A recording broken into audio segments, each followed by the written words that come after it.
Welcome back to the Nullified Take channel. We're back with episode 4 coverage here on TNT with Andre and Chris. It's been a busy week for both of us, but I'm excited, Andre, to talk about Survivor 50 episode 4. The question is, are you excited? Were you a Zach Brown fan prior to the episode? Did you know who he was? Or, where do you sit on it? I heard it's the lowest rated episode of all time for Survivor. Can I have Zach Brown on my draft team, please? I feel like I maybe deserve him. I think I'll have a pretty good chance, actually. I've never heard of Zach Brown. Maybe that shows my ignorance, but I have no idea who he is. You're not alone. I had absolutely no idea who Zach Brown was, but he had the same amount of confessionals as Kyle and Jenna in the first episode. So four confessionals. I think he must have. Averaging at 4, he's averaging above like more than half of the cast. More than amount of Tiffany the entire season. I don't think we've seen her once or twice. Yeah, I didn't hate the Zach Brown segment as much as some of the super fans that watched it and rated it down to whatever they did on IMDb, but I had no idea who he was. I think it's a good thing for Zach Brown, especially from an international audience standpoint, because I went and I followed him on Spotify afterwards and started listening to some of his music. And for me, his music's actually pretty good. So for people who didn't know who Zach Brown was, probably a really good PR stunt for him to go out on the show and do this. But I think if you're not American, like a lot of people don't, like I think country in America is at another level compared to the rest of the world. Like the rest of the world doesn't listen to country music as much as Americans do. Like I love country music because South Africa, where I'm from originally, has a really big country sort of vibe to it as well. I listen to a lot of country music, but I've never ever heard of this guy before. But I thought it was a fun little segment, but people online were not in favor of him being on the show at all. Yeah, I mean, if we're having 90-minute long episodes, just you can pretend that those 10 minutes didn't exist or 15 minutes didn't exist. We still got maybe 65 minutes of pretty solid Survivor, I would say. So if you just ignore that bit, if you're not into that, just ignore it, pretend it never existed. Doesn't need to overshadow anything else, to be honest, because I think it was a great episode otherwise. I thought there was a ton of really good moves. And look, I didn't mind the reward. I mean, we all remember sort of the Jack and Jill reward, right? Where they're pretending to laugh at the Jack and Jill movie, which is pretty cringy in its own right. So this was like on a pretty similar level, in my opinion. Yeah. Well, Jeff really sold this reward as the best reward ever. And I think if you were a Zach Brown fan like D was, maybe it would have been the best reward ever. But haven't we had like giveaways of cars in the past, flying in helicopters over Africa, like doing like these playing soccer with the locals? Yeah. I feel like this doesn't even feature in the top 5 of rewards of all time. But I think if you purely look at the new era where food has been scarce and it's not something that they give away freely, having this reward with actual protein, like something of substance, probably a good reward to have at this stage in the game. And we've seen, like in the new era, the tribe that doesn't get the flint, the tribe that doesn't get food, or tribes in this case, they're severely disadvantaged. So I'd be interested to see how much this protein boost, and nourishment for the soul of the good music sitting around Zach Brown as he was singing and serenading them, how much this is going to help them going forward in the game for the next Immunity Challenge, because we know that the next Immunity Challenge is probably going to be the most important one of the whole season, with only one tribe winning and 2 tribes going to Tribal Council. Yeah, and I think it was D. I think it was D that said this. That she really missed the sort of the idea of being able to bond together. And I think that in a game like Survivor, that's a lot of currency. When you have like a deep experience like that, you can really solidify alliances a lot better than you would have otherwise. Moping around camp without any food. Yeah, let's say hello to people here in the live. Chris saying hello, saying won't be able to be live tonight, but I just want to say the team audience is going strong. We are dominating this season. Well, we'll have to wait and see if team audience is the number 1 team in the draft or not, and where the points are sitting. But obviously, we'll get into Andre's luck so far in the draft. It's a record for the ages. Like we did not come into this thing thinking you would lose 5 players in a row off the rip. Like no one. Christian, welcome to the live. Georgette, welcome as well. And we've got Jay here saying, never heard of Zach Brown until Survivor, Andre, so don't feel bad. The episode wasn't as bad as people say it was, in my opinion. I agree. There was some great strategy Christian game could be crashing because Emily could turn on him. I totally agree, but we'll talk about that later. Jay saying the food looked really good, to be fair. Exactly. And then another Gabby situation from David versus Goliath with Christian. We're going to get into all of that. I want to know from you, Andre, like, who are we not talking about based on this episode? Like, it's easy to jump into the hot take. It's easy to go down the path of who the big players are. Who's the players in your mind that are just getting enough content to still be relevant, but maybe they shouldn't be relevant still in the game at this stage? Genevieve. Genevieve's the number one, right? I reckon Genevieve and Aubrey. Like, I think whoever wins that rivalry between the two of them is going to go deep. Yeah, and I'm finding it hard to read the edit here because, like, as a viewer, not as a fan, but as a viewer, am I supposed to like Aubrey because I'm finding her a little bit of a downer, to be honest? Same. Just the way that they're editing her. And it's like, it doesn't seem like you want to be here, Aubrey. Maybe I'm misreading it, or maybe it's part of the story where they're just taking out the bad moments or her just being maybe a little bit sort of like uppity. But yeah, am I supposed to be rooting for her, or am I supposed to be empathizing with her for her to eventually get one over on Genevieve? Because I actually find Genevieve quite charming. Like, I agree. Playing pretty well. She doesn't seem to be nasty at any, like, she's not making faces behind Aubrey's back or anything. So I think that I hope the Genevieve wins this little battle, but I think we might be setting up that maybe like Aubrey will get one over on her with the idol. Yeah, because I don't think anybody in that tribe is aware yet that Aubrey's got an idol. I don't think the information has made it through to that tribe, which is a very dangerous position for Genevieve to be in, Genevieve being the number one target of Aubrey at this stage in the game. And I'm similar to you. I've listened to some other, like, I was listening to some Who's Gonna Win Survivor content on YouTube this morning prior to jumping on Once Upon an Island, was listening to his content, and they all seem to really like the Aubrey side of the story. They believe Aubrey is the one that's being painted in a better light, even though she's not having fun in the game at the moment because she's not playing with her people, but that she maybe have this phoenix rise from the ashes arc in the future, that if she takes out Genevieve, maybe that's the monkey she needs to get off her back, and then she's going to open up her game and be a little bit more social or play that game. But I agree with you. At this point, I don't know which way it's going to go. I feel fearful for Genevieve, but I'm enjoying Genevieve's side of the story more. And the fact that Genevieve, let's talk about this, found 2 idols in this game. Aubrey going out there, can't find it. She finds 2 idols. And then the irony, because of the twist this season with the Boomerang idol, that she may be the person that gets voted out, because she could have had 2 idols, at this stage in the game, and probably have the most power in the game. So I like the Boomerang idol. I'm not results focused only when it comes to these things, but it just shows you how these subtle changes in the game, whenever Jeff plays around with it, it has detrimental impact on the players that play the season, because Genevieve in all reality is doing all the work and getting none of the reward for it. Yeah, I mean, she may get the reward for it if she can get through this. I would say it's about a bad luck. Like, it is literally unlucky that Christian found the idol and gave it literally to Aubrey, who happens to be on her tribe as well. And they do seem to be mortal enemies for whatever reason. I don't think Genevieve instigated it based on the edit. From the edit, it seems like that Aubrey instigated it. But yeah, it's just a very strange situation and ultimate irony. I think if she gets voted off, she's going to probably be one of the more unlucky players in Survivor history, I would say. Yeah. And I mean, that's a one-way ticket back for another returnee season. People would sort of see her, and not in the same light as Cirie, but everyone says Cirie's very, very unlucky. Malcolm's another one. I think that's a very, very, very similar type of situation as maybe Malcolm in Game Changers. Yeah, I think we're going to talk at some stage probably about who are the players that they're adding to their legacy. They're adding to who they are as a player. And we just see, okay, well, the first season wasn't a fluke. And I think Genevieve is one of those players where she's clearly a great Survivor player.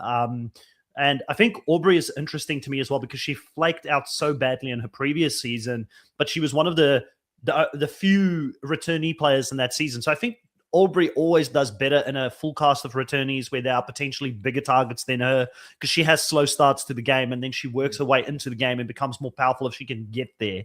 But she did kind of flop in Game Changers, though. She never really got her foot in Game Changers either. And that was a cast of full returnees, and she was clowned on by like Cirie the whole game, basically. So maybe it's just a matter of like diminishing returns with her. Yeah, Scott Peckin says here, got here late, but glad I noticed it's live now. Been a long time since I did the Nullify Take live. Welcome back. If I remember correctly, Scott, you're from, I think it's from Boston or Chicago. I think it's Chicago. You let me know. Dolores says, Downer like Debbie Downer. I'm with you, not an Aubrey. Every time I see Genevieve smile, she reminds me of Papa. I understand it may just be me. I agree. There's something about her. She's got that. She doesn't play but I think also Parvati doesn't like the flirt game with Parvati is overstated a little bit. She is just a really good strategist, but there's something about her smile. She's just very charming. Like it's hard to dislike someone that delivers you bad news with a good smile. Andre, if there's a smile, it kind of diffuses the situation. Yeah. Woody says, I hate Zach Brown. He took up half the episode. There we go. There's a few people who are not too happy with Zach Brown. Hot take, I like the Boomerang Idol, even though our favorites like Genevieve didn't get to keep it. I like that it's the idol through of preseason expectations for what the players would have expected. Chicago. There we go.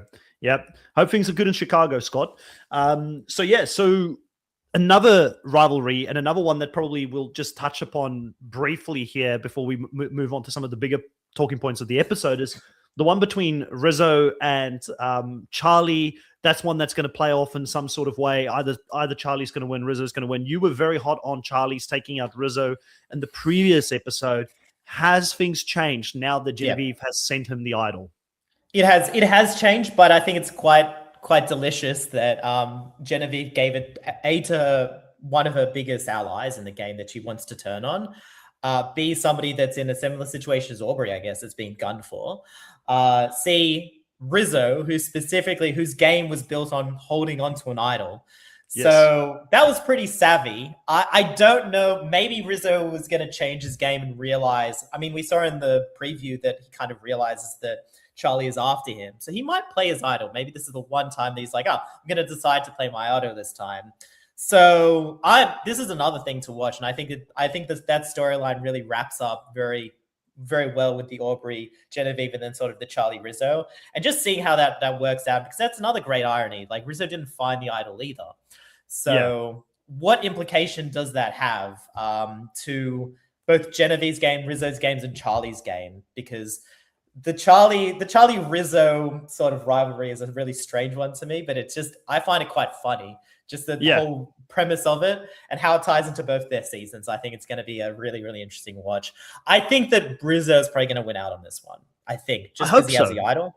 Yeah, I'm Team Rizzo. I feel like Colby. I've done a full turn. Yeah. Like Rizzo, I've never disliked the guy or anything, but in the first season, I was just like, yeah, I don't see it. Like, he's holding on to the idol. It won't work against returning players that know what they're doing. I didn't see anything massive that season that made me think, okay, well, he absolutely needs to come back ahead of a bunch of other returning players, right? But obviously the production team loved him. Jeff loves him. They brought him back. And I get his spot on this season now. He's one of us. He's the fan. He gets to talk to Cherie, to Colby, all these legends about his fandom and loving the game. And he is just so likable. He's just a really likable kid playing this game. And, I'm so glad for him. Like Genevieve wouldn't have known it, but the one person who probably needed the idol the most, I was thinking is one of two people she's going to send it to, either Stephanie or to Rizzo, but Stephanie seems okay, and Rizzo probably will benefit from this idol. And I think the one thing that made me excited when he got the idol is him saying, well, me with an idol. Rizzo with an idol wants to make big moves, wants to be, wants to do things at Tribal Council. And I think that if I had money on the next episode, they're going to Tribal Council probably with Orange in the next one. Like I'd say, or Orange and like the Teal tribe, I would say would be my hands-on favorites to stay safe. But again, there's storylines across all three tribes now where we can kind of see who those next targets are going to be. So you've got either a Rizzo Charlie showdown with Rizzo potentially playing an idol, an Aubrey Genevieve showdown with Aubrey potentially playing an idol. And then if you go back to Christian Nowicki's tribe, that's the one that's going to be interesting to see where to go because it's so fragmented now. Previous tribal lines are being blurred. Aussie wasn't kept in the loop with this last vote.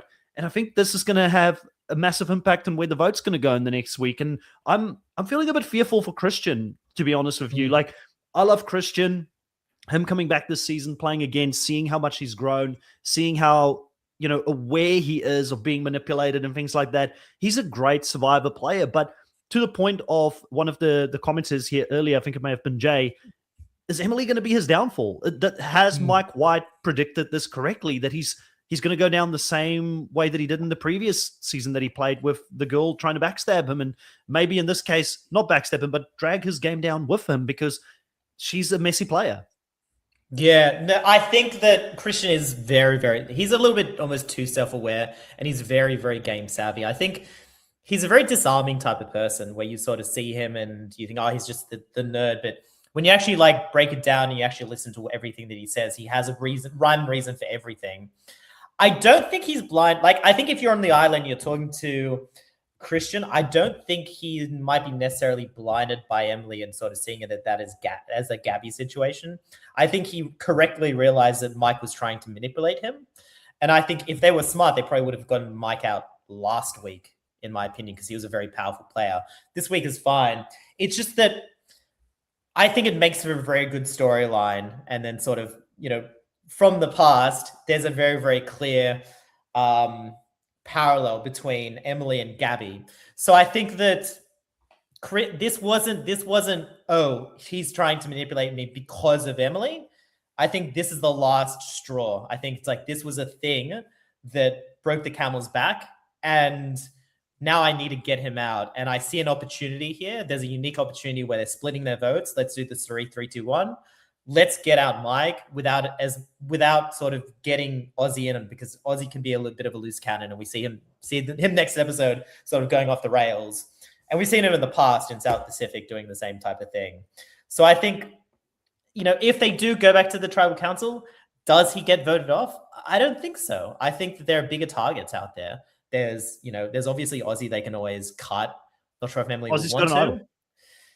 That's true. But he could be voted out with an idol. Never know. I mean, it's such a fragmented tribe, right?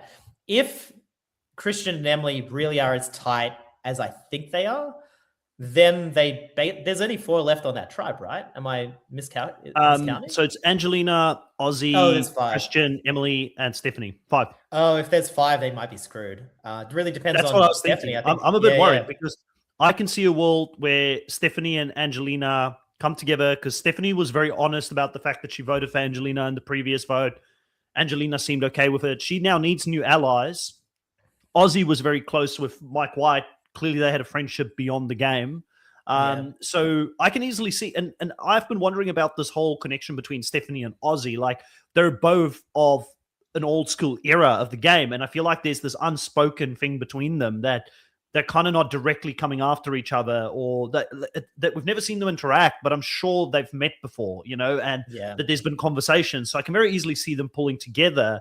And this move that looked like such a great move for Christian, who's clearly been the narrator of the show so far and the strategic mastermind, just by the sheer fact that he's been to every single tribal council, he's had a lot of screen time, right? And that in itself can be, I think, a bit of almost like a smoke and mirrors trick that's being played on us as the audience, where we think he's the guy who's running the season, but it's really just because he's been relevant so far and he's had to make decisions, So I'm a bit fearful for Christian in this next round, because I'd hope that they go for Emily, but it also looks like Emily could play this card of, I really wanted to tell you, Ozzy, and I tried to tell you at camp, and then Christian shut me down from doing it. And she can play that. I think Emily's really good at playing the victim when it comes to Survivor. I'm a bit fearful for Christian. I hope that he doesn't go. Like, it would be disastrous if he goes and he follows Mike White. It's disastrous for my team too.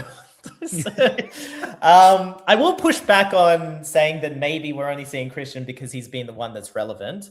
I do agree in some regard that he has been relevant, but if you look at his relationship with Devons, even when they were in the same tribe and Devons was going to tribal council, Christian was the primary character in those episodes. And we haven't seen Devons at all lately as well. Like, he's disappeared because he hasn't been relevant. But my point is that if he's not relevant now, surely they might have wanted to front load a little bit more Devon's content, made him, because Devon's was doing some crazy stuff in earlier episodes. So my thought is, like, why were they pushing Christian so much when it was such a tight partnership? Maybe because he found the idol, I'm not entirely sure, but surely we would have seen more of Devon's, or unless maybe Devon's goes out next episode, who knows? But I think that I think this is Christian's story. I think he's long-term. I think this is a story about how he wins or how he loses. I don't think there's any really in between. I really hope you're right. Even though he's not Me on my too. team, I'm loving Christian this season. He's fun to watch, and I think he's one of those players that his legacy is only getting stronger by the fact that he's getting a second opportunity to play the game as well. I remember liking him the first time he played, but I feel like I'm all in on the Christian stock this season. Jay saying Christian is awesome. So happy he was on the cast this season. Scott is saying Emily is chaotic danger. I agree with you, Scott. Jay says, I think Christian will get rid of Emily at the right time. And I hope that that is true. But Christian also is going to run out of allies soon if he keeps voting out people that potentially could work with him, because I don't think Mike White was coming for him either. But there was obviously so charming though. He's so charming. Yeah. I think he's so good socially. And yes, people were trying to gun for him, David versus Goliath, but that was because he was such a big threat. This season, there's a ton of threats. Yeah. And I mean, there's a lot of people that, Q was saying in his exit press were playing for the cameras on Survivor and were doing things for content. Ozzy was one of those people that he threw some shade at, and then Christian here as well saying Ozzy's trying to get that White Lotus cameo. So who knows? The deeper Mike goes into the game, maybe more people would want to play up the whole White Lotus cameo thing as well. So that's a powerful tool to have in the game. Dolores is saying Christian making that move against Mike may be his demise. If Emily decides to go with Ozzy and Angelina, well, they decide the vote. I don't think Emily turns on Christian. I actually don't. I think Emily's just chaotic, but I don't think she could turn on him later in the game. I don't think she turns on him this early. Yeah. And also, I think that Mike probably would have gone for Christian sooner rather than later, because you don't manipulate somebody so much like that. Like literally, like pulling on his, like crushing his heart. It's his kryptonite. Exactly. Yeah. Just like going straight for the jugular if you're not going to turn on him pretty quickly. And we saw him, David versus Goliath. They kept on trying to vote him out. So I actually don't think that it's the worst decision in the world, to be completely honest. I think that's the hot take. I think a lot of people say this is not good for Christian's game. I think it was actually good for Christian's game, because you want to get out the person that's powerful, that can manipulate people really, really strong against you, because they're really setting you up for a downfall a little bit later on. So I think this could be the first move that makes Christian win rather than the other way around. If Christian does win, you probably look back on this and say, this was the move that catapulted him to a really good position. Or I could be completely wrong. Yeah, I think when people say that it wasn't a good move, it's because of the makeup of that tribe. Having like who's the solid people in Christian's alliance? Like you said, he should know Ozzy can become quite emotional by being left out of the vote and maybe looking like a fool in this moment, voting the wrong way. And then he's only got one definite solid person in Emily. I don't know what his relationship with Stephanie is like, but Stephanie kind of seems like a mercenary for hire. Wherever the vote's going to go and she's not the person that's going to be voted for, she's going to jump on Angelina that bandwagon. too. If Mike's not there, Angelina becomes more of a free agent. And we saw Angelina in her first season. She's pretty she's a bit of a cockroach. She just keeps on surviving. She'll work with anyone. She'll work with anybody. She doesn't care. So Christian knows her better than any of us do. So maybe he was factoring that into the calculation. But then listening to exit press of Mike White's, apparently Christian and Angelina was never close. So they didn't really get along outside. They didn't get along outside, or didn't get along, but they just never really hung out outside of the game and never really connected. So Mike was the bridge between Angelina and Christian, and you've removed them. And I think Angelina is a lot more loyal to Mike. So I don't know. Like, I feel if he survives this tribe, maybe it's good for him. It just seems like a very risky move to make at this stage with the players in that tribe that he's playing with. It would have been a lot smarter to try to go after Mike last episode, get Q to have his vote back, and then work with Q. And if you had Q in that situation this week, things would have been completely different. So it might have been the move was a little bit too late, if anything. Yeah, good point. Let's have a look here. Christian Gell says Stephanie is the swing vote. Totally agree. Danica, welcome back to the live. It's been a while. I hope you're doing well. We've got Jay saying, wait, what if both green and purple tribes go to tribal next week? And if purple goes first, Ozzy gets blindsided with his idol. I wonder if Genevieve gets the idol immediately after. It's a good question if they go first. I think that you'd have to, right? Like, just based on the rules. I don't think there's any 24-hour sort of buffer. Like, you have to get it straight away. Yeah. The real question is what is the order of operations there? I guess, does the person that wins the immunity, that loses the immunity first, go first? And then if I was Genevieve, I would be really asking a few questions there and saying, what are the exact rules for this? Because there's a non-zero chance that Christian or I guess Aubrey. Now Aubrey's on her tribe, so Yeah. So I think Ozzy is going to play as idol to save himself, probably. I think, I mean, if you're Ozzy at this stage, like you have to be almost delusional level of confident not to want to play the idol at some point, I feel like. Does Ozzy know that it's a boomerang idol yet? I don't think so. I feel like Q told him. Well, Q did tell him. Yeah. So Ozzy would know. It's kind of like, look, I can only play it for myself, and then otherwise it will go to. I don't know if he even knows that Genevieve gave it to him, but it'll go somewhere else. So you might as well use it at this stage. I feel if you're in that South Pacific situation, like I'm a free agent now, people might go after you because you're Aussie, you're a threat. Yeah. Dolores, I see this comment. Very happy to be back on the live as well, and happy that you and Danica can reconnect here in the live and have a bit of a chat. So the community catching up again after a year of silence. Scott saying Christian, Mike out either really good or really bad. We just don't know yet. It's exactly we don't. It's a lot of speculation at the moment, but it's a war that I'm very interested to see how it's going to end. I wanted to talk a little bit about Christian, like how much that comment hit him. Like you said, Mike knew exactly what to say, what the kryptonite was. It's been 7 years, Andre, and he broke down on TV. It really shows you, like, I mean, I know that if you and I had the opportunity to play tomorrow, we would say yes, and we would do it just because it would be like, I know for both of us, we've got a lot of commitments, but we've been watching this show since we were kids, right? And we've been along the journey from the beginning. It'd be hard to say no to it, but these are the things that we as fans don't always appreciate about the show, like the psychological warfare, the damage by people betraying you in the game, and how closely you connect with people. I always say on the podcast, I think we don't understand it because when everything gets stripped away, you don't have social media, you don't have the comfort of home. You know, there's a certain bond that happens when you have to sleep next to someone else on the beach just for warmth that you get that closeness that we just can't. It's hard to comprehend, but clearly that's cut quite deep. And again, it just sort of shows you how raw the emotion is and how real Survivor is. And it makes you understand why bad juries or bitter juries exist. I feel like when you see a scene like that. And I think that if there's going to be a theme for this season, it's definitely correcting the mistakes from the past. And you see that time and time again with basically every single major storyline is about, making sure that we don't make the same mistake as last time.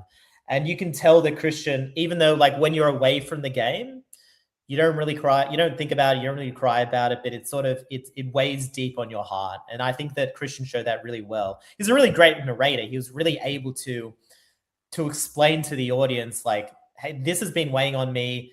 Like, he's 40 now. He was 32 or 33 when David Goliath was filmed. That's his entire 30s that he's probably been thinking about it, thinking about the betrayal, thinking about what he could have done differently. And for that to be resurfaced specifically by the guy who was gunning for him the entire season, like I felt that too, because I mean, I think we all remember if we were watching live, David vs. Goliath, such a great season, getting really, really into it and really rooting for Christian. And every single week they were trying to vote him out. Anytime that, Davey played as idol and then they got out a Goliath, like we were all rooting for that. Can you imagine being in that situation?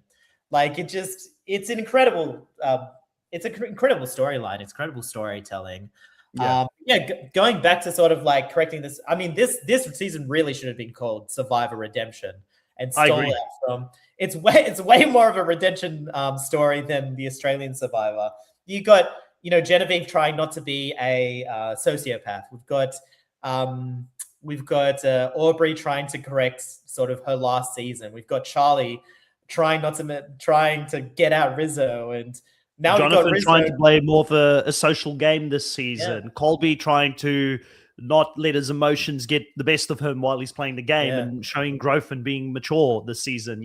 Coach trying to be honorable. Trying not to be Coach. Aussie trying not to be Aussie. Yeah, which is difficult. It was a bit of a slow episode for that alliance because I do feel like who are the main factions in the game right now? The way it's being explained, it's the Christian, Devon's, Emily alliance of sort of the middle schoolers and one new schooler that's like I would almost say game bot type of.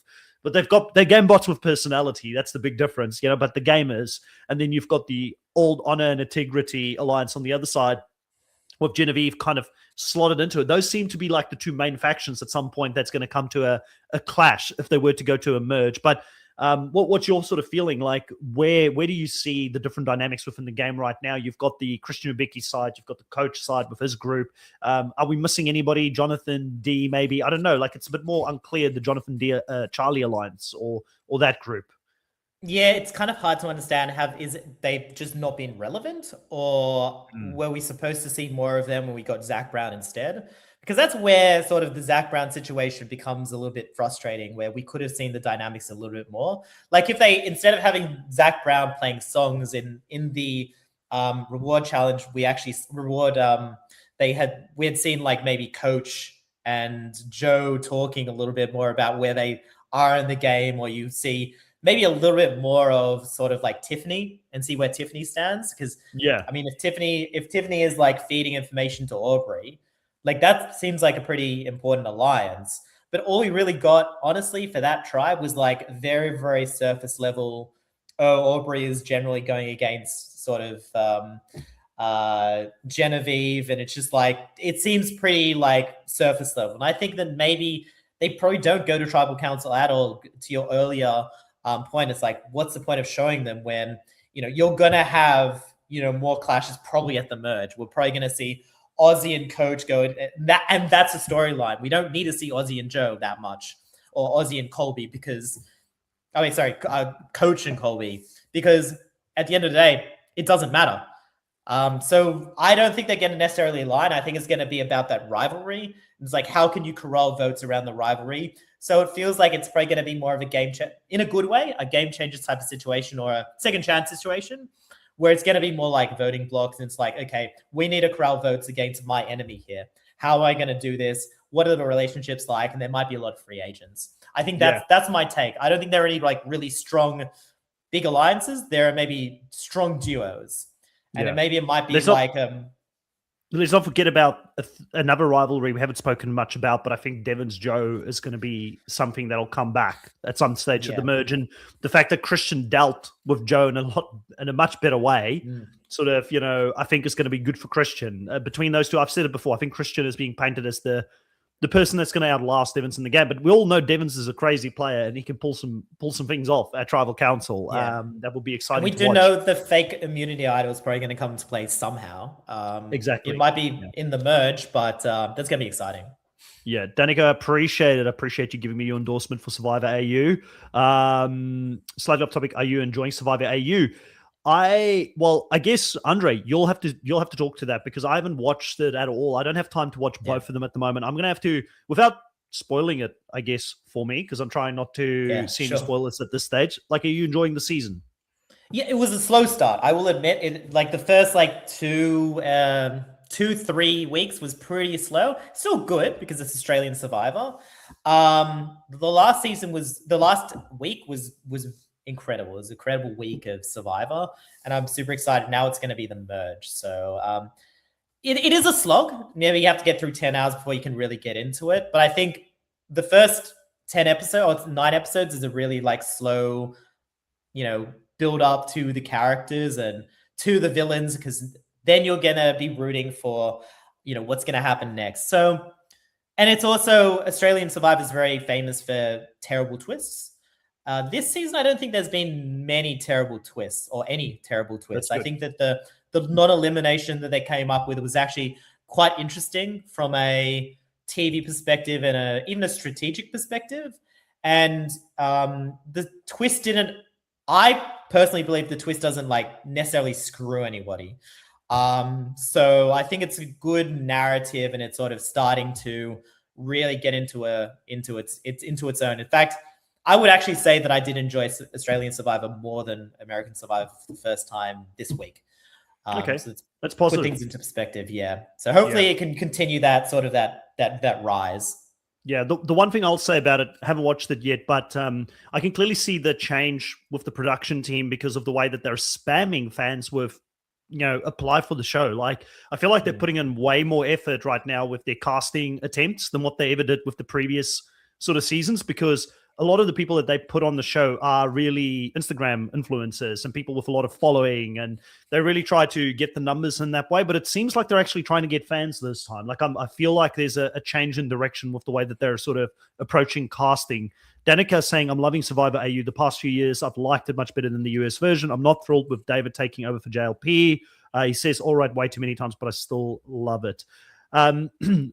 Talking about like this season, Survivor 50, one of the things that's quite interesting, I was listening to the Once Upon, I think it's Once Upon an Island. What's the channel's name for Survivor? Once Upon an Island, yeah, which is a big channel. I'm sure everybody's aware of them on YouTube.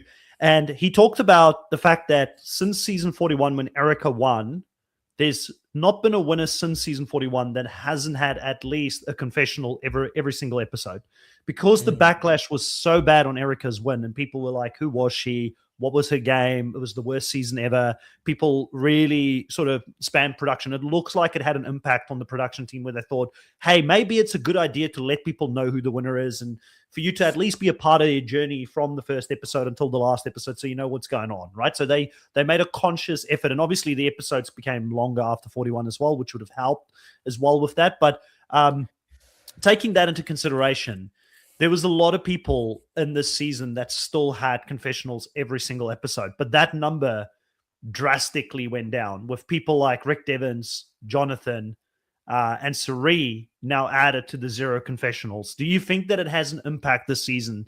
With obviously Rick Devens, big character, not getting a single. We didn't check in with him this episode. We didn't check in with Cirie, probably the biggest shock of all of them. Yeah, I mean, that's an interesting stat. I hadn't known too much about that. It is one thing to note that, yes, the pattern can sort of go through for 8 seasons, but we haven't had an all-star season in that time. So if there's any time for that pattern to break, it would be an all-star season. So I wouldn't necessarily count out Rick Devens yet. I wouldn't count out Cirie yet. Who was the third one? Jonathan. Jonathan. I don't think Jonathan's winning. Like, we haven't seen enough of Jonathan, to be honest. And I feel like if he's going to win, I feel like we would have seen a little bit more of him. Unfortunately, I like Jonathan, but I wish we can see more of him. But he hasn't even gone to tribal council. These people haven't gone to tribal council. And honestly, I detest the idea that they always try to force the disaster tribe. And then there's just one tribe always goes to tribal council because they take away the flint. It's like, just level the playing field each time, or I don't know, like game design wise, please make the game a little bit more fair, in my opinion. Maybe change up the immunity challenges a little bit more, give people a little bit more food, even if they lose, or like let them keep the fire. Like, I'm not interested in that. If they, like, honestly, it would be and this is an indictment, it'll probably be a better game if they just flipped a coin to see who won immunity, to be honest, because then you don't have to worry too much about, physical challenges. But that's just me, because I want to see the strategy rather than see the challenges and seeing just a disaster tribe happen over and over again. It was good once. It was good in the Philippines. I don't need to see it again. Yeah. We want more balanced tribes. We want balance. Like, otherwise you're just focusing on one tribe and you don't know the dynamics of the other tribe. You don't know what's going on when they go into the merge. I don't like steamrolls either. Other players that have had 0 confessionals this season is Tiffany. I think we can count her out. I don't see her winning. Like, there's no story. We would have known 4 episodes. She's going to get idled or something. Yeah. She might get idled by Aubrey. Chrissy is another person that's had 0 confessionals, but she's picked it up. It was episode 2 where she had no confessionals. Stephanie had no confessionals as well in episode 2. Angelina, episode 2, had no confessionals. Who else do we have? Camilla, no confessionals at this stage. I think a lot of those players probably, they are kind of in no man's land at this stage. I would say out of them, Chrissy and Stephanie probably has the stronger story arcs at this stage, where at least we know what's going on in their game.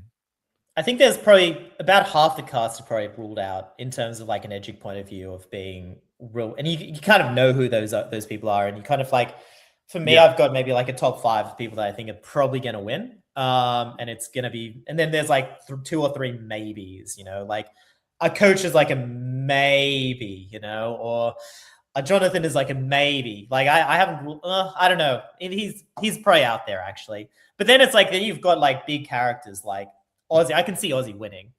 That would actually be a really good sort of, Christian, obviously.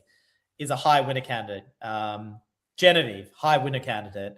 Maybe not. I just feel like this has a big season. chance.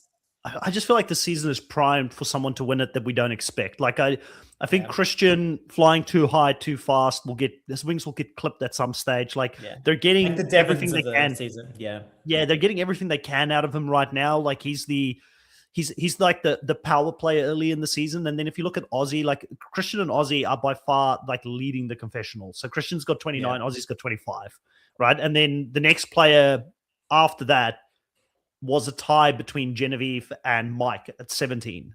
And Mike's already gone. Like, so, that opens it up. And then you have to go all the way down to Rick Devens with 14 confessionals. Coach is sitting at 13, right? So there's such a big gap between those players. But again, it's because Christian and Aussie has gone to every single tribal council. We've had to check in with them a lot, and we've had to understand what their thinking is and what's happening in those tribes. So an interesting one for me was, like, I've still got my eyes on Colby as well. He just gets confessionals every single episode. Like even this episode, there was like 2 throwaway confessionals about the show and his growth and how he looks at life. And like, I know Jeff and him are friends. Maybe that's why he's getting it, but it's confusing. Like, why are we checking in with him every single episode? Yeah, he hasn't been relevant at all. Like relevant in the game at all. Like, I mean, you saw very strong content with him and Rizzo. Like that seemed obviously they're going to put that in because that's like a legacy type of thing. Yeah. But it just seemed like if that was going to be the story of Colby this season and he ends up winning, that is actually that might be the primer of like an unexpected winner that they're setting them up for. Because Colby actually goes pretty far each time he plays, except for, I guess, All-Stars. But like Heroes versus Villains, he was like the last hero remaining. He's not a bad player. Like he's actually good socially. he's actually a pretty good player. So this might be the opportunity to sort of show that and sort of like, this is the legacy. I mean, if it's going to be the legacy season, who better than Colby to win? I agree. I mean, and if it's going to be the redemption season, because the first time we played, second place. I guess Scott says Sari. Sari is probably Sari would be she would be the ultimate, obviously. But interesting season. Love how it's being sort of how it's evolving at this stage. Let's see what people are saying here. Jay's saying, but Survivor 50 would be the perfect season to subvert our expectations, since we would at least expect it with 50 and make it so that there is a winner with an episode where they didn't have a confessional. And especially, I think Dolores also agreed with you in your statement here with a returnee season probably being the outlier season. We know all these players. It's not like they have to show us who they are, what their history is in the game. And I love it. Like, even when they do the content where they show previous seasons, this is why returnee seasons with storylines that span over multiple seasons are so appetizing. It's so fun to watch and see it play out, the dynamics, the rivalries, There's also a very old theory around Australian, it's not Australian Survivor Australia, Survivor 2, about the theory of the dog that didn't bark, which was Tina, who didn't get a confession on the first episode. And that was their way of sort of subverting the expectations. I mean, that was 25 years ago, but they could probably do that again. It's like, okay, well, let's try to subvert expectations here a little bit here. And look at Genevieve in her season. We didn't see her in the first 4 episodes. She was a massive player. So the same thing could probably happen sort of as soon as some people start to go to tribal council that haven't already, which is like a majority of the cast. So we can't make any assumptions right now, I feel, because this is the subversive season, to be honest. Yeah. Danica here says Stephanie seems to always be on a disaster tribe. It seems to be she's damned. This is a storyline on Survivor. She just can't escape it. Maybe Gravedigger James was right all along. She is the kryptonite, and they have to get rid of her to win some challenges. And then Scott here says, I want Sari to finally win, but I have a hard time believing it'll happen. I don't think Sari's winning. I'll put it out there. I just think she doesn't have Parvati with her this season. She doesn't have that ride or die that's willing to like fall on the sword for her this season. She has Aussie. She does have Aussie potentially. Yeah, Aussie probably. Aussie, to be honest, Aussie is pretty honorable. Aussie would probably do it, but it's just he brings other talent. He brings other talents to the table with his. Yeah, I feel like he is uniquely flexible for Sari. I don't think there's been anyone else on the season that has shown the loyalty that Sari has shown him, and he wants to do the same thing. And there was a reason why we saw that early on, because it feels like True. Cirie and Ozzy are going to make it to the merge and going to work. They're going to be a very powerful duo together for sure. So she can make it far again. Yeah. She makes it far like most, like it's the only time she got taken out early was when JT sniped her. And again, like I said, that was probably makes that move even more impressive in hindsight when you look at it now. Like he was the one person who saw the threat early on. And funny enough, Colby was in on that vote. Yeah. Yeah. So it'd be interesting to see if that storyline might come back. Yeah, it'd be interesting to see if there's going to be any history. I don't think he drove the vote. He wasn't the one that was like pushing it, but he did vote out. So my hot take, it was Tom. It was Tom. Like, I think it was Tom's legacy that sort of went up in Heroes vs. Villains there. Yeah, very, very true. And he played the idol, right, Tom? If I can remember correctly on that episode. I think he was the one that drove it. He was the one that came up with the plan. And it's kind of interesting that Stephanie's on this season. And let's see if Stephanie brings any of those lessons into this season. Could be interesting. Yeah. So Scott's saying, I think Cirie's more likable to help Ozzy to get to the end, are more likely to help Ozzy get to the end than the other way around. Potentially, because Cirie still has to win at the end, right? She needs someone to either take her or she needs to win at the end. Ozzy did give her an extra vote already, so that he's already helped her. Yeah. Yeah. Dolores saying, D is my girl, but when she said about getting Cirie out, I was ready to disown her. So D obviously, like I've got a feeling D's story is going to be she didn't take the shot when she could have, and maybe that's going to be the storyline there. And I like D. I still like D. I think she's a great player. I love it when these powerhouse players from different eras go up against each other, and we get to see it all play out. Let's have a look at the draft, Andre. I know you don't really want to have a look at this, but we have to have a look at it. So it's been a tough old start for you on this season with Mike White, the fifth person in a row to be removed from your draft. You now have Christian, Genevieve, that we're very fearful for, that she might get idled out in this next episode, and Rick Devens, Andre. Who would have seen this coming? Yeah, I mean, this is what I get for shit talking the TNT community, I guess, Yeah. I don't know. I feel like it's a boom or bust type of situation. It's either Christian will win or he won't. Like, I just don't see any other, Devens, I guess, could still win, and obviously Genevieve could still win. But I feel like Genevieve, she has a lot of things going against her. She's got her rivalry with Aubrey, who has an idol. Then again, she does have the storyline with Rizzo, so she might get the idol back. So yeah, I think Christian's still probably in the best position to win. I'm not just saying that because it's my draft pick, but I think that it is his season so far. And it's either he'll win or he'll lose, essentially. Yeah. It's a tough one. I mean, again, we look at it every week and we say, who are the players that are in danger of each of these tribes? And obviously Genevieve, I think, most likely. And I think I can see a world where Christian could get sniped in the next one. I hope for your sake it doesn't happen, because if that happens, I think it's going to be a tough one for you to watch the rest of the season. Yeah. But maybe, sometimes it'll be fun either way. Yeah, it'll be a showdown between the OG Nullified Take podcaster and the community in that case. But, we've got my team there. Obviously, Aubrey, I think she's aware enough to play her idol. I don't think there's any world she doesn't play her idol if they go to tribal council. Is there any world that she wins is my question. Well, in some ways, if she wins, it would be the best outcome for this draft. And why I say that is because she literally wasn't chosen. She fell to me as the last pick. It would be like, when we watched Winners at War and there were so many drafts that people did for Winners at War and no one wanted to pick Tony. Tony was like right at the bottom of everybody's draft. Everybody was saying, we saw what he did in Game Changers. He's not going to be able, lightning doesn't strike twice. We're not going to see Tony win again. So it'll be a very similar scenario with Aubrey being the last person that fell to me. I would still take the win, and I'll be like, thank you, team, for helping me get her in my draft. But there's a world she wins in. Definitely, I don't think it's impossible. She's been relevant every single episode. Yeah. And we've got to ask ourselves the question, why? So I can see her winning. I don't see her winning where she's in a current position, because she'll, like, to your point, she needs to change her outlook on the game or get some alliance members and have a more social game. Like, I don't feel like she's got people around her. If your biggest partner in the game barely gets a confessional. What does that say about your game? What does it say about your longevity of your game? Conversely, if you're Genevieve, who is Genevieve's, I guess, top alliance member? Well, Rizzo, even though she wants to vote out Rizzo, but she wants to vote out Rizzo at the end game, right? Yeah. We've seen a but lot she's of also Rizzo. tied with Colby and with Stephanie. Yeah, exactly, right? So it's like, if I'm looking at the positions of Aubrey on an edit point of view versus Genevieve on an edit point of view, I think I'm going for Genevieve. I don't know, maybe that's just me. I know that Aubrey has a lot of and we were like, that's how we started this podcast, you know, who's going to be the winner here? And I think that's the storyline that I have my most eyes on.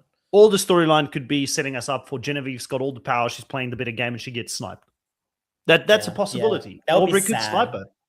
Yeah.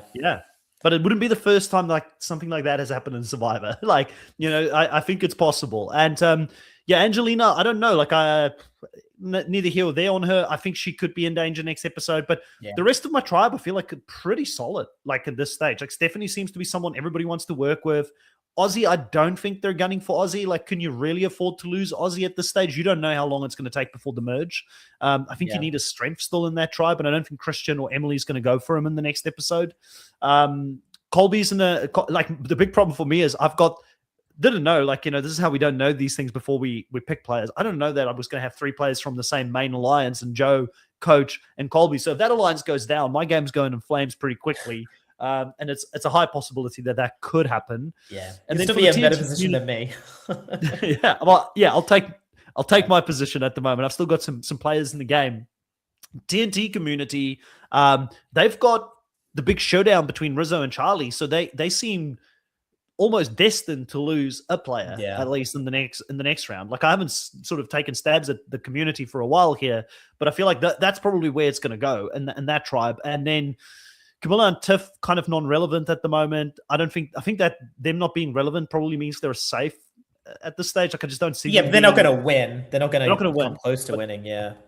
But again, those points of getting a point every time your player survives is helping massively, and we'll talk about the points very soon. But that has a massive impact. Every episode, they still get that full 8 points every single time their players survive in the game. So, and Emily, I don't know. Like, Emily, fun to watch.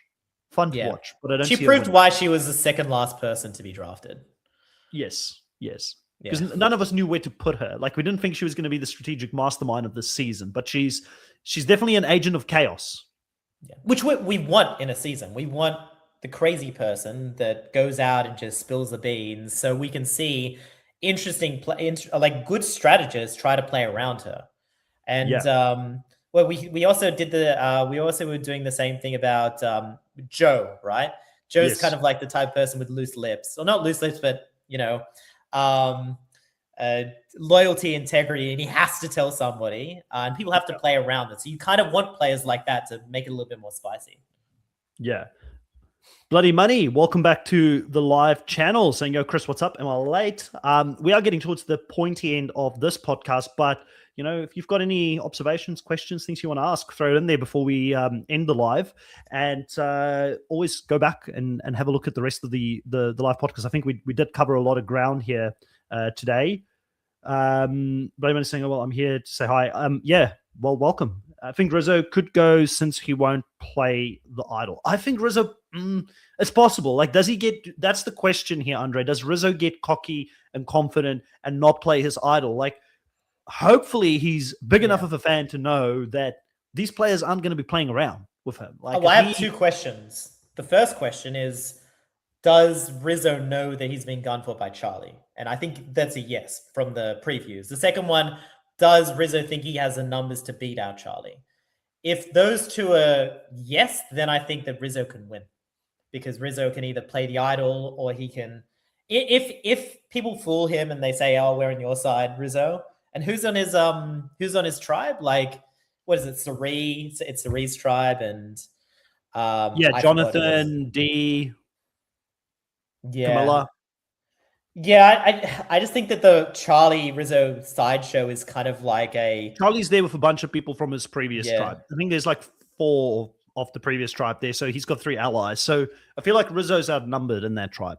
Yeah, and I think that storyline is actually going to come to a head faster than the Suri D storyline, right? Because I think so we as didn't hear well. anything about those two. Like this might be or this could be a long term. This could be like Charlie and Rizzo kind of hate each other.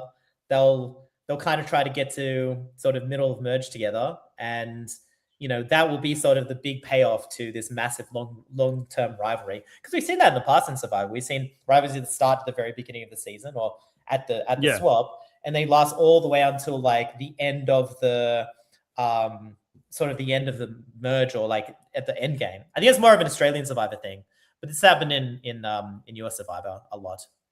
Christian here saying Rizzo, Genevieve, Chrissy, and Christian could be voted out. So going a little bit in a different direction to us, and specifically Chrissy's name, we haven't mentioned her much. I don't think Chrissy's going anywhere. I just don't think that storyline's ending as of yet. But if that tribe does, like at the moment, we're kind of banking on that tribe winning out. But if they do go, I think Aubrey Genevieve is the most likely. That's what the edit's telling us. That Chrissy has had the weirdest. Yeah, Chrissy has had the weirdest edit. I do not know what to make of her edit because she's disappeared, but she's been pretty like shown when she shouldn't have been shown for the last 3 episodes, and then I guess we saw her at the Zach Brown redemption concert. It's redemption for her as well. Like she wasn't liked in her first season. She's had growth and things she's gone through in her personal life outside of the game. She's coming back now. She wants to change the narrative, So I think that's a redemption arc there. And I just think Chrissy and Coach, they work together with the boys. I think she slots in with Genevieve. I just don't see it. And I think she's not going to get targeted by Aubrey at this stage. It's sort of how I think about that tribe. But yeah, what a sort of episode. And let's have a look here at the points. I'll quickly do a little update here as to where we're tracking. Probably shouldn't come as a surprise to you for this episode, but you only had Genevieve win outright in an immunity challenge with her tribe. You had her also find another idol, which gave you some points. And then you had 3 players survive, each giving you 1 point, for a total here this week of, let's have a look. So 6. I have the -5. So you've got 7 points. That -5 really hurting at the end on this week. Then the second place for TNT Community this week is gonna be TNT Community. They're gonna be in second place for this week with 14 points. They had a full house when it comes to people surviving. They had 2 players win immunity outright, and Chrissy and Tiff, who got them 3 points each. So a total of 14 points for that tribe. And then the highest points this week is going to be to myself with 20 points here, a full house on all of the people that survived, and then Coach, Colby, Joe, and Aubrey all winning outright immunity, giving me 3 points each, which was the big one. When it came to a big game move being made this week, I did give Christian the 3 points there, so you got that 3 points.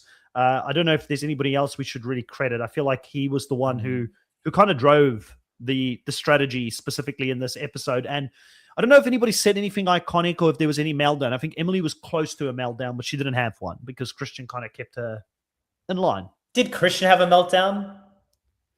Ooh, does it count as a meltdown when you have... Yeah, it's kind of like an emotional breakdown. Yeah. Well, I think it was I don't know if that was a meltdown, but that was the closest thing to one.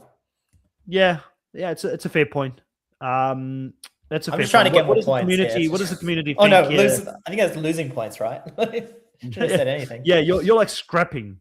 I think you're scrapping for those points right now. What does the community think? Do we give Christian meltdown points for his meltdown in front of the camera at least? Yeah, it wasn't in front of the tribe, but it should count in my mind, even if it was in front of the camera. It's like a breakdown. I'm feeling generous. I'll give you the points for that one. I reckon you get it. So we'll give you the 2 bonus points for a meltdown, put you up to 9 points. So in total for the season, in third place so far, you're sitting on 45 points. Second place and first place, only 6 points divided between those two. We've got TNT Community on 70 points, and we've got myself on 76 points. That's where I think the points... even if I get the winner, I still can't win. yeah, it's tough because the win. We agreed to like 20 points on the win. Yeah, it might be 30. Yeah. But you know what? I think personally, this makes the draft more interesting and more fun. Like when you have one outright winner, I know you can keep somebody in it longer, but there's more consequences. You've got to try and pick people that you think are going to survive. that are going to do certain things in the game. That gives you a bit of points. And we're trying a little bit of a new point structure here. We're not going on confessionals like we sometimes used to do. I'll tell you what, the confessionals are up so quickly these days. They're doing it so quickly that next season, if we do this again, we probably will include confessionals, because I feel like by the time that I come to do the podcast, it's all there, so I can very easily add it. Previously, sometimes it would be too late. You do the podcast. Put it into AI. Just put it into AI. Yeah. Danica saying, poor Andre, he needs a mid-season shake-up with the draft, like a tribe swap. This is the redemption arc. This is my redemption arc, you know? Yeah. Well, this is my Aubrey arc. Your Aubrey arc. Or you come in, this one you go out early, next season you might win it all. Who knows? Devin starts to do quotes, Christian continues being Christian. Devin's Christian final two, boom. Get 100%. At the end. Who knows? Yeah. Mate, it's been fun. It's been so fun talking to the live audience, going over all of episode 4. I don't think we've got anything else left to talk about here. So for those that are jumping in late, please go back and watch the live from the start. Put a like on this video. It does help with the algorithm. And if you like this content, you want us to do more, subscribe to the channel. Thank you, everybody, for coming. Thank you, Andre, for a great recap here on episode 4. For now, grab your torches, head back to camp, and we will catch all of you guys next week. Bye. Bye.